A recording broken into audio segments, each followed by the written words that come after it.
Paper 38, Ministering Spirits of the Local Universe. There are three distinct orders of the personalities of the Infinite Spirit. The impetuous apostle understood this when he wrote respecting Jesus, who has gone to heaven and is on the right hand of God, angels and authorities and powers being made subject to him. Angels are the ministering spirits of time, authorities the messenger hosts of space, powers the higher personalities of the Infinite Spirit.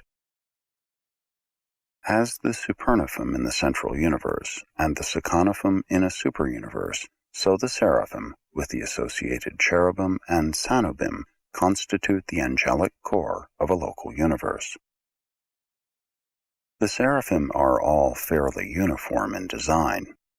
From universe to universe, throughout all 7 of the superuniverses, they show a minimum of variation. They are the most nearly standard of all spirit types of personal beings. Their various orders constitute the core of the skilled and common ministers of the local creations. 1. Origin of Seraphim. Seraphim are created by the Universe Mother Spirit and have been projected in unit formation, 41,472 at a time, ever since the creation of the pattern angels and certain angelic archetypes in the early times of Nebadon. The Creator Son and the universe representation of the Infinite Spirit collaborate in the creation of a large number of sons and other universe personalities. Following the completion of this united effort, the Son engages in the creation of the material sons, the first of the sex creatures, while the Universe Mother Spirit concurrently engages in her initial solitary effort at spirit reproduction. Thus begins the creation of the Seraphic Host of a local universe. These angelic orders are projected at the time of planning for the evolution of mortal will creatures. The creation of seraphim dates from the attainment of relative personality by the Universe Mother Spirit, not as the later coordinate of the Master Son, but as the early creative helper of the Creator Son. Previous to this event, the seraphim on duty in Nebadon were temporarily loaned by a neighboring universe. Seraphim are still being periodically created. The universe of Nebadon is still in the making. The Universe Mother Spirit never ceases creative activity in a growing and perfecting universe. 2. Angelic natures. Angels do not have material bodies, but they are definite and discrete beings. They are of spirit nature and origin. Though invisible to mortals, they perceive you as you are in the flesh without the aid of transformers or translators. They intellectually understand the mode of mortal life, and they share all of man's non-sensuous emotions and sentiments. They appreciate and greatly enjoy your efforts in music, art, and real humor. They are fully cognizant of your moral struggles and spiritual difficulties. They love human beings, and only good can result from your efforts to understand and love them. Though seraphim are very affectionate and sympathetic beings, they are not sex-emotion creatures.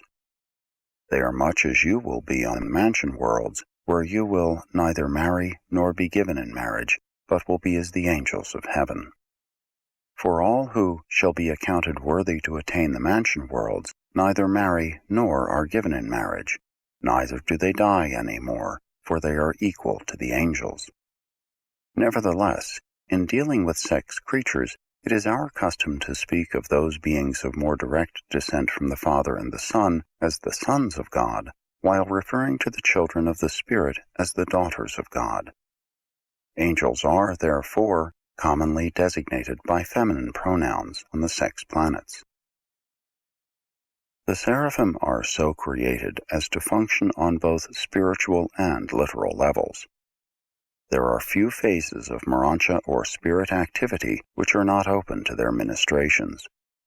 While in personal status angels are not so far removed from human beings, in certain functional performances, seraphim far transcend them. They possess many powers far beyond human comprehension. For example, you have been told that the very hairs of your head are numbered, and it is true they are, but a seraphim does not spend her time counting them and keeping the number corrected up to date. Angels possess inherent and automatic, that is, automatic as far as you could perceive, powers of knowing such things. You would truly regard a seraphim as a mathematical prodigy. Therefore, numerous duties which would be tremendous tasks for mortals are performed with exceeding ease by seraphim. Angels are superior to you in spiritual status, but they are not your judges or accusers. No matter what your faults, the angels, although greater in power and might, bring no accusation against you. Angels do not sit in judgment on mankind, neither should individual mortals prejudge their fellow creatures. You do well to love them, but you should not adore them. Angels are not objects of worship. The great seraphim Loyalatia, when your seer fell down to worship before the feet of the angel, said, "See that you do it not. I am a fellow servant with you and with your races, who are all enjoined to worship God." In nature and personality endowment, the seraphim are just a trifle ahead of mortal races in the scale of creature existence. Indeed, when you are delivered from the flesh, you become very much like them. On the mansion worlds, you will begin to appreciate the seraphim, on the constellation spheres to enjoy them, while on Salvington they will share their places of rest and worship with you. Throughout the whole Urantia and subsequent spirit ascent, your fraternity with the seraphim will be ideal, your companionship will be superb. 3. Unrevealed Angels. Numerous orders of spirit beings function throughout the domains of the local universe that are unrevealed to mortals because they are in no manner connected with the evolutionary plan of paradise ascension. In this paper, the word angel is purposely limited to the designation of those seraphic and associated offspring of the universe mother spirit who are so largely concerned with the operation of the plans of mortal survival. There serve in the local universe 6 other orders of related beings, the unrevealed angels, who are not in any specific manner connected with those universe activities pertaining to the paradise ascent of evolutionary mortals. These 6 groups of angelic associates are never called seraphim, neither are they referred to as ministering spirits. These personalities are wholly occupied with the administrative and other affairs of Nebadon, engagements which are in no way related to man's progressive career of spiritual ascent and perfection attainment. 4. The Seraphic Worlds. The 9th group of 7 primary spheres in the Salvington circuit are the worlds of the seraphim. Each of these worlds has 6 tributary satellites, whereon are the special schools devoted to all phases of seraphic training. While the seraphim have access to all 49 worlds comprising this group of Salvington spheres, they exclusively occupy only the first cluster of 7. The remaining 6 clusters are occupied by the 6 orders of angelic associates unrevealed on Urantia. Each such group maintains headquarters on one of these 6 primary worlds and carries on specialized activities on the 6 tributary satellites. Each angelic order has free access to all the worlds of these 7 diverse groups. These headquarters worlds are among the magnificent realms of Nebadon. The seraphic estates are characterized by both beauty and vastness. Here each seraphim has a real home, and home means the domicile of 2 seraphim. They live in pairs. Though not male and female, as are the material sons and the mortal races, seraphim are negative and positive. In the majority of assignments, it requires 2 angels to accomplish the task. When they are not encircuited, they can work alone, neither do they require complements of being when stationary. Ordinarily, they retain their original complements of being, but not necessarily. Such associations are primarily necessitated by function. They are not characterized by sex emotion, though they are exceedingly personal and truly affectionate. Besides designated homes, seraphim also have group, company, battalion, and unit headquarters. They foregather for reunions every millennium and are all present in accordance with the time of their creation. If a seraphim bears responsibilities which forbid absence from duty, she alternates attendance with her complement, being relieved by a seraphim of another birth date. Each seraphic partner is thereby present at least every other reunion. 5. Seraphic Training. Seraphim spend their first millennium as non-commissioned observers on Salvington and its associated world schools. The second millennium is spent on the seraphic worlds of the Salvington Circuit. Their central training sphere is now presided over by the first 100,000 Nebadon seraphim, and at their head is the original or firstborn angel of this local universe. The first created group of Nebadon seraphim were trained by a corps of 1,000 seraphim from Avalon. Subsequently, our angels have been taught by their own seniors.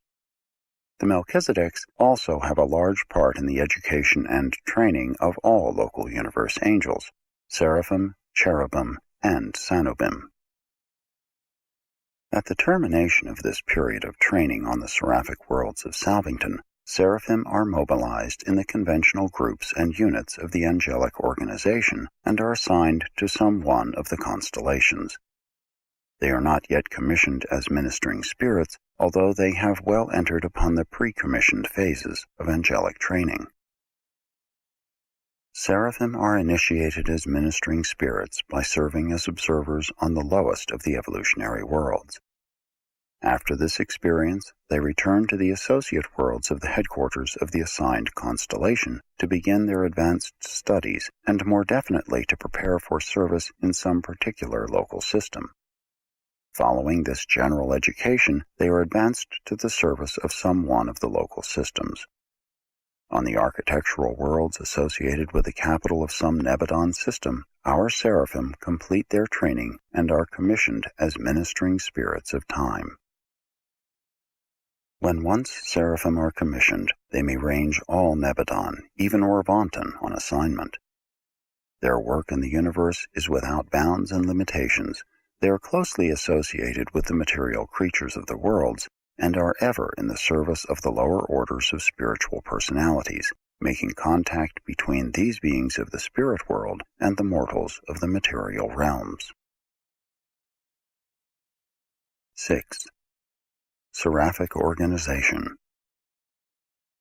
After the second millennium of sojourn at seraphic headquarters, the seraphim are organized under chiefs into groups of 12 pairs, 24 seraphim, and 12 such groups constitute a company, 144 pairs, 288 seraphim, which is commanded by a leader.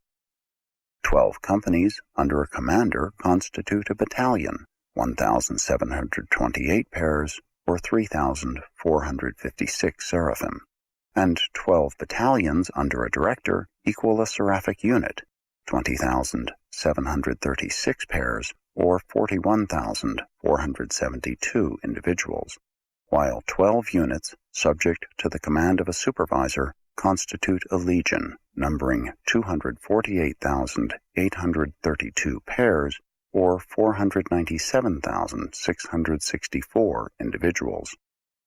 Jesus alluded to such a group of angels that night in the Garden of Gethsemane when he said, "I can even now ask my Father, and he will presently give me more than 12 legions of angels." 12 legions of angels comprise a host numbering 2,985,984 pairs, or 5,971,968 individuals, and 12 such hosts, 35,831,808 pairs, or 71,663,616 individuals, make up the largest operating organization of seraphim an angelic army. A seraphic host is commanded by an archangel or some other personality of coordinate status, while the angelic armies are directed by the brilliant evening stars or by other immediate lieutenants of Gabriel. And Gabriel is the supreme commander of the armies of heaven, the chief executive of the sovereign of Nebadon, the Lord God of hosts.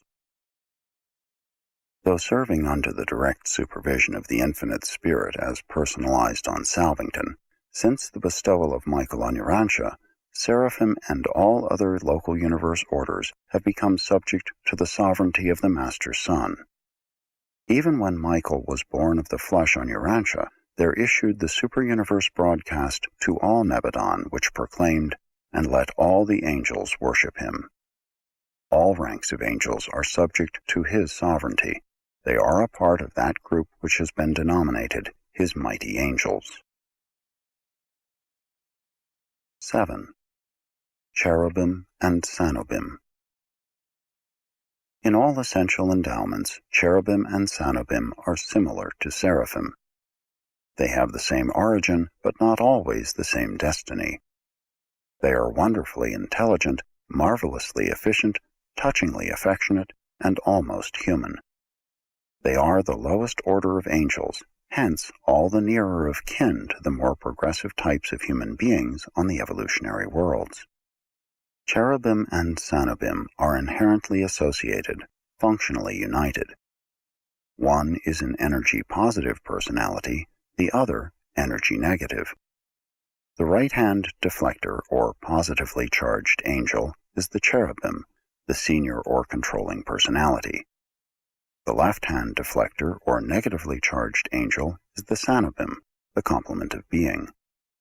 Each type of angel is very limited in solitary function, hence they usually serve in pairs.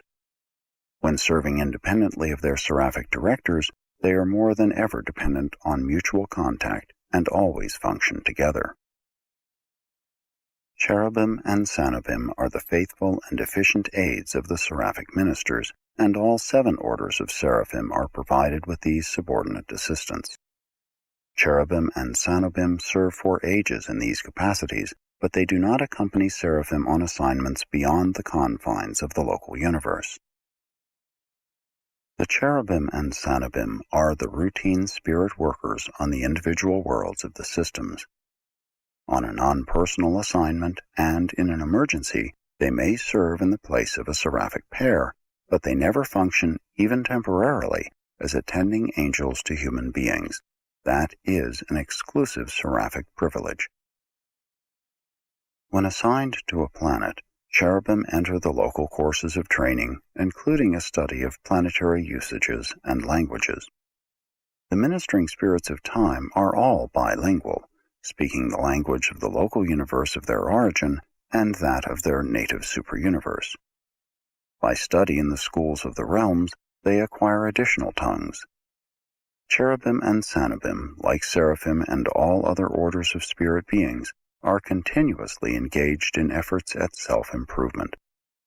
Only such as the subordinate beings of power control and energy direction are incapable of progression.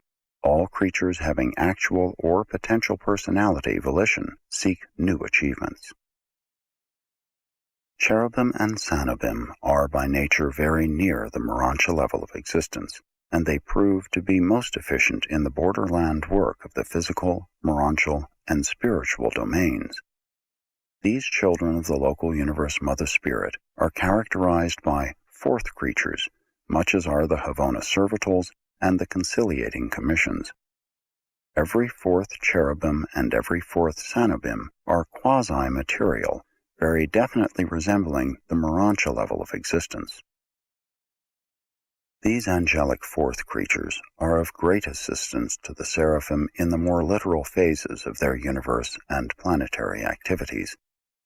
Such Urantia cherubim also perform many indispensable borderline tasks on the Urantia training worlds and are assigned to the service of the Urantia companions in large numbers. They are to the Urantia spheres about what the Midway creatures are to the evolutionary planets. On the inhabited worlds, these Urantia cherubim frequently work in liaison with the Midway creatures. Cherubim and Midway creatures are distinctly separate orders of beings. They have dissimilar origins, but they disclose great similarity in nature and function. 8. Evolution of Cherubim and SANOBIM. Numerous avenues of advancing service are open to Cherubim and SANOBIM, leading to an enhancement of status, which may be still further augmented by the embrace of the Divine Minister. There are 3 great classes of Cherubim and SANOBIM with regard to evolutionary potential. 1. Ascension candidates. These beings are by nature candidates for seraphic status. Cherubim and SANOBIM of this order are brilliant, though not by inherent endowment equal to the seraphim, but by application and experience it is possible for them to attain full seraphic standing. 2. Mid-phase cherubim. All cherubim and SANOBIM are not equal in ascension potential, and these are the inherently limited beings of the angelic creations. Most of them will remain cherubim and SANOBIM, although the more gifted individuals may achieve limited seraphic service. 3. Urantia cherubim. These 4th creatures of the angelic orders always retain their quasi-material characteristics. They will continue on as cherubim and SANOBIM, together with a majority of their mid-phase brethren, pending the completed factualization of the Supreme Being. While the 2nd and 3rd groups are somewhat limited in growth potential, the ascension candidates may attain the heights of universal seraphic service.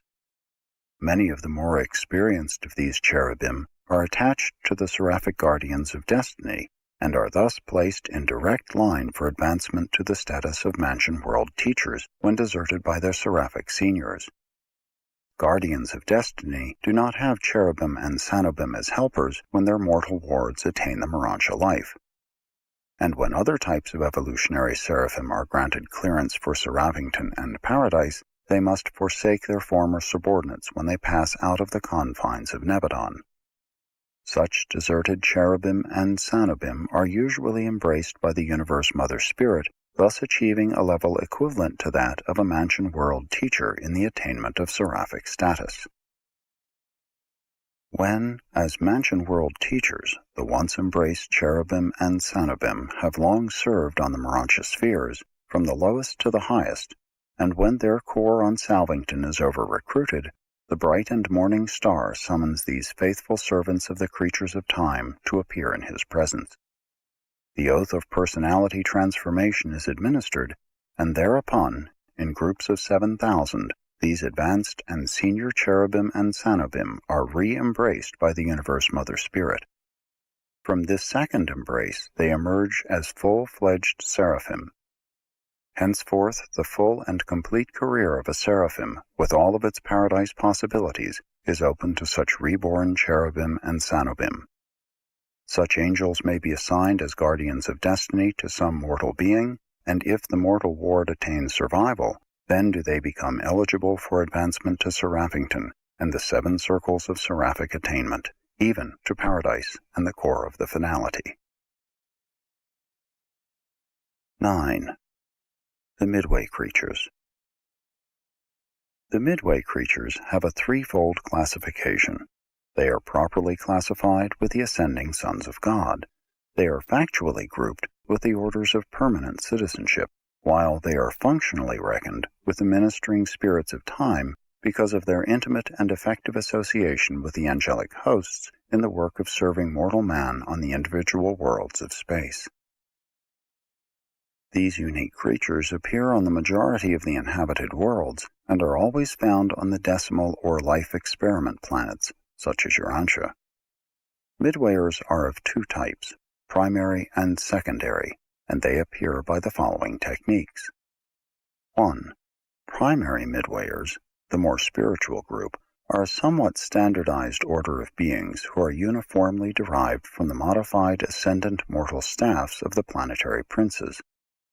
The number of primary midway creatures is always 50,000, and no planet enjoying their ministry has a larger group. 2. Secondary midwayers. The more material group of these creatures vary greatly in numbers on the different worlds, though the average is around 50,000. They are variously derived from the planetary biologic uplifters, the Adams and Eves, or from their immediate progeny. There are no less than 24 diverse techniques involved in the production of these secondary midway creatures on the evolutionary worlds of space. The mode of origin for this group on Urantia was unusual and extraordinary. Neither of these groups is an evolutionary accident. Both are essential features in the predetermined plans of the universe architects, and their appearance on the evolving worlds at the opportune juncture is in accordance with the original designs and developmental plans of the supervising life carriers. Primary midwayers are energized intellectually and spiritually by the angelic technique and are uniform in intellectual status. The 7 adjutant mind spirits make no contact with them, and only the 6th and the 7th, the spirit of worship and the spirit of wisdom, are able to minister to the secondary group. Secondary midwayers are physically energized by the Adamic technique, spiritually encircuited by the Seraphic, and intellectually endowed with the Urantia transition type of mind.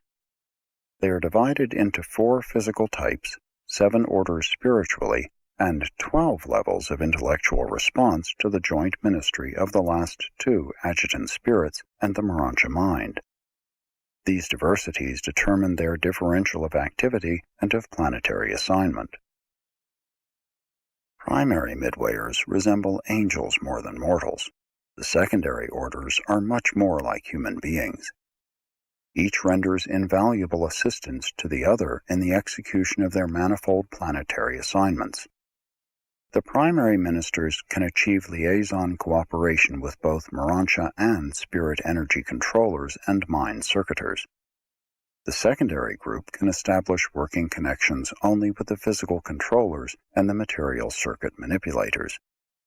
But since each order of midwayer can establish perfect synchrony of contact with the other, either group is thereby able to achieve practical utilization of the entire energy gamut extending from the gross physical power of the material worlds up through the transition phases of universe energies to the higher spirit reality forces of the celestial realms.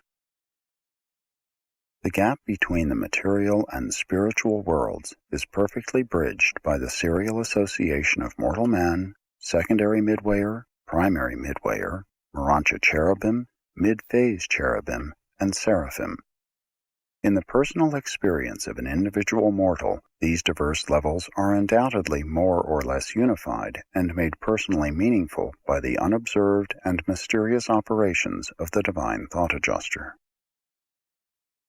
On normal worlds, the primary midwayers maintain their service as the intelligence corps and as celestial entertainers in behalf of the planetary prince, while the secondary ministers continue their cooperation with the Adamic regime of furthering the cause of progressive planetary civilization.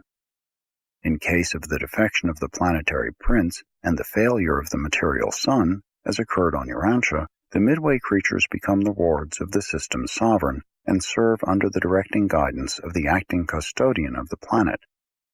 But on only 3 other worlds in Satania do these beings function as one group under unified leadership, as do the united midway ministers of Urantia. The planetary work of both primary and secondary midwayers is varied and diverse on the numerous individual worlds of a universe, but on the normal and average planets, their activities are very different from the duties which occupy their time on isolated spheres such as Urantia. The primary midwayers are the planetary historians who, from the time of the arrival of the planetary prince to the age of settled light and life, formulate the pageants and design the portrayals of planetary history for the exhibits of the planets on the system headquarters worlds.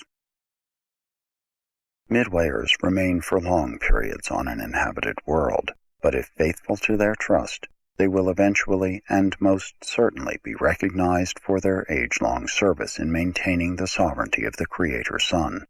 They will be duly rewarded for their patient ministry to the material mortals on their world of time and space. Sooner or later, all accredited Midway creatures will be mustered into the ranks of the ascending sons of God and will be duly initiated into the long adventure of the Paradise Ascent in company with those very mortals of animal origin, their earth brethren, whom they so jealously guarded and so effectively served during the long planetary sojourn. Presented by a Melchizedek, acting by request of the Chief of the Seraphic Hosts of Nebadon.